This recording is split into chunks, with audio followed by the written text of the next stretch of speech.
Hello అండి. చాలా రోజులు నేను చూపిస్తానన్న జడ ఈరోజైతే వీడియో పెట్టేస్తున్నాను. దీన్ని నేను 2 పార్ట్ల కింద పెడుతున్నాను అనమాట. సెల్ఫ్ ఎలా వేసుకోవాలన్నది. ఫస్ట్ అయితే ఒక పొడవైన సవరం తీసుకోండి. పొడవుగా ఉంటే సవరం జడ అయితే బాగుంటుందన్నమాట.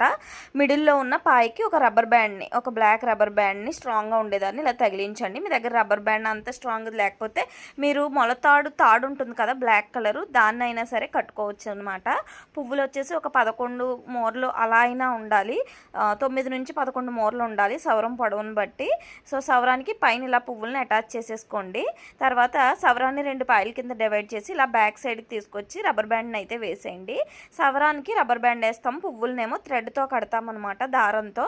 ఇదిగోండి ఈ విధంగా వెనక్కి కట్టాలన్నమాట. మీకు ఈ జడ ఐడియా ఉంటుంది. సో నేను ఈ వీడియోలో చూపిస్తున్నట్టుగా కట్టండి. జడ ఇదైతే కంప్లీట్ అయిపోయింది అనమాట. సవరంతో జడ తయారు చేయడం అయితే కంప్లీట్ అయిపోయింది. దీన్ని మన హెయిర్కి ఎలా పెట్టుకోవాలో పార్ట్ 2లో చూపిస్తాను.